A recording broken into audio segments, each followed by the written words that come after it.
I kind of wanted to go over the AP poll with you guys. I think this is always the exciting time in college football. At number 25, they have Iowa. Iowa is a very interesting team going into this season with a new offensive coordinator, and hopefully we see some change there. At 24, NC State. I'm high on NC State. I think they can win the ACC. I like their quarterback, Grayson McCall. I really liked him at Coastal Carolina. USC, a lot of questions. Can Lincoln Riley pull something out of his hat for this team and make them great?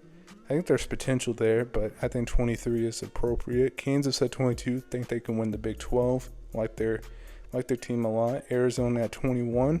Noah Fifita and McMillan, I like that duo a lot. And yeah, it'll be fun to watch. But Texas A&M at 20, rebuilding team. Think they could make some noise, but you never know with them. Miami, I hope they rise because they should have a good year.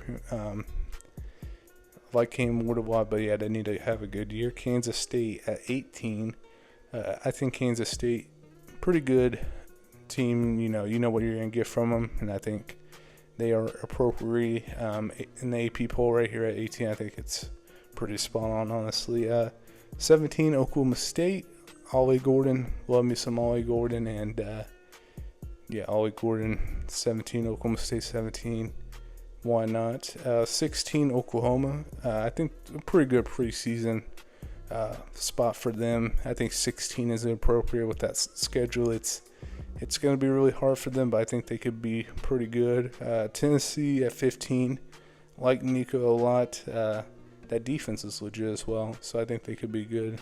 Clemson at 14. They're kind of low, right? I thought they may be high on Clemson this year in the ACC. But it makes sense. Clemson's kind of fallen off a little bit in terms of every year they've kind of digressed. So hopefully they get back on track. LSU at 13. Fix the defense, and I think they'll be just fine. 12, Utah. I like Utah a lot. The favorites to win the Big 12, and I agree with that. The Big 12 is going to be so competitive this year, though, so you never know. Missouri at 11. Missouri, easiest schedule in the SEC, I believe. They'll probably end up being ranked by the end of the year, and so I think 11 is appropriate. I wouldn't be surprised if they're a playoff team. Florida State at 10.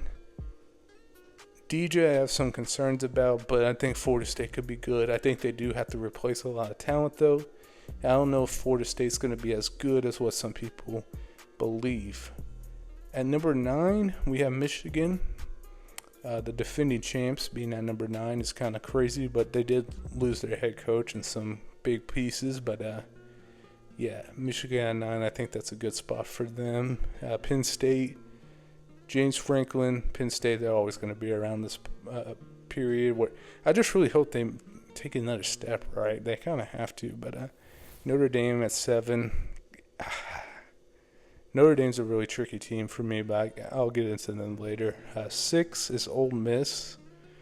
Ole Miss, this is their best team that they ever are going to field, I believe. And, yeah, I think if Jackson Dart is really good, I really like Ole Miss's chance to compete in the SEC. Alabama at 5. Yeah, Alabama, they're going to be good this year. I think Kalen DeBoer is amazing, so I'm high on Alabama. I would actually probably have them higher than 5, but it's a good spot for them.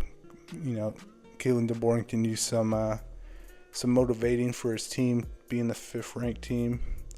Texas at 4. I'm kind of growing a little bit concerned about Texas. I'm not going to say they're not going to be good, but the running back room is going to be a problem this year if you've seen their injury stuff. But Oregon at 3. Evan Stewart, Dylan Gabriel. This roster looks so good on paper. I'm excited to watch them play. Ohio State at 2.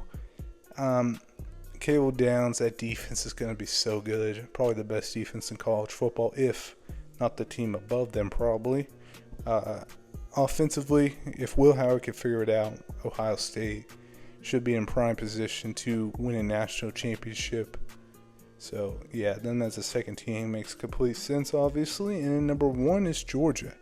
Not really any shockers about the top 10, really. But Georgia, we know what they are defensively. Kirby Smart, the way they replace talent is ridiculous. The AP poll I actually think was pretty good for the preseason. I can't remember the preseason every year, but I do know that a lot of teams drop out of the top 10, so it's a little bit of a curse. Like, I think like every season there's like 1 to 2 teams. There's always a team that drops out and it's not ranked by the end of the season, so you don't want to be that team for sure. But that'll do it for me. Make sure you guys like, comment, subscribe, and I'll see you guys next video. Peace.